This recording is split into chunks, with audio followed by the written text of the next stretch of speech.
तारीख थी 14 मई 2025। देश के 52वें सीजेआई यानी मुख्य न्यायाधीश भूषण रामकृष्ण गवई ने शपथ ली।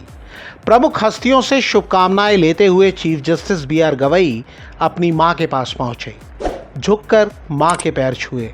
बहुत से लोगों के लिए ये पल भावुक कर देने वाला था। मां ने आशीर्वाद दिया, फिर झुककर प्रणाम किया।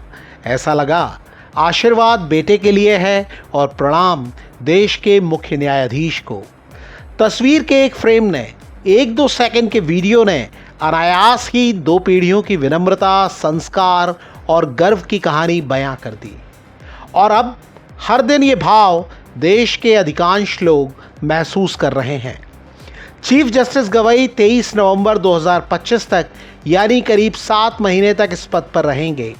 कई लोगों को लग रहा है कि ये अवधि ज़्यादा नहीं है, लेकिन मुख्य न्यायाधीश गवई साहब के कार्यकाल के पहले 7 दिन जाहिर करते हैं कि अगले 7 महीने बहुत खास हो सकते हैं। आपने कई लोगों को ये कहते सुना होगा कि न्यायपालिका देश का आखिरी भरोसा है।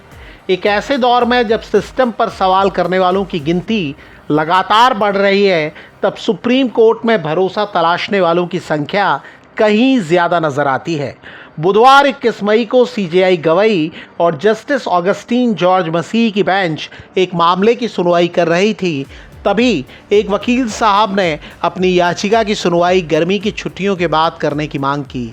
इस पर सीजेआई गवई ने कहा कि वकील छुट्टियों के दौरान काम नहीं करना चाहते, लेकिन केसों के बढ़ते बोझ के लिए जजों को जिम्मेदार ठहराया जाता है। सुप्रीम कोर्ट ने हाल में एक नोटिफिकेशन के जरिए बताया है कि 26 मई से 13 जुलाई तक सुप्रीम कोर्ट की हर हफ्ते 2 से 5 बेंच बैठेंगी।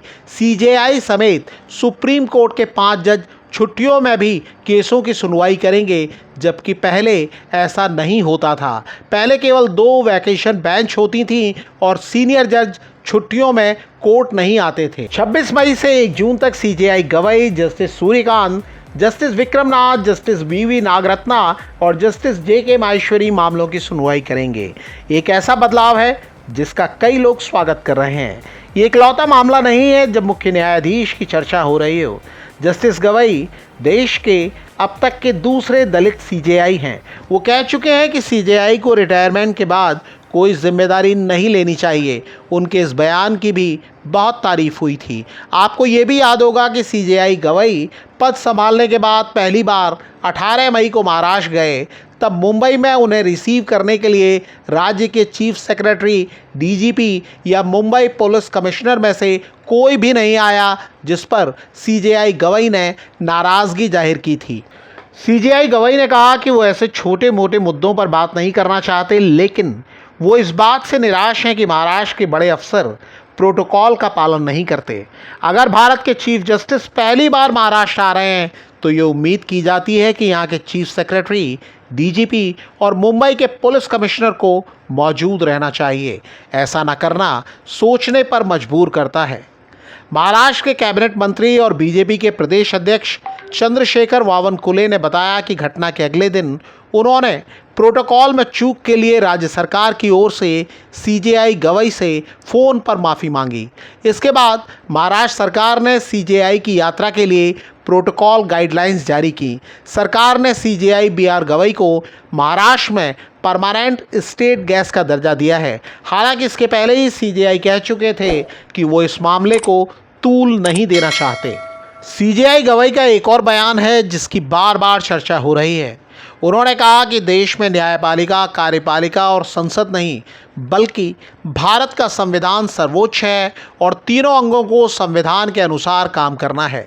सीजेआई गवई इस धारणा को भी खारिज कर चुके हैं कि सुप्रीम कोर्ट के जजों को लोगों से जुड़ने से बचना चाहिए। सीजेआई गवई खुद पर अपने पिता के असर की भी बात करते हैं।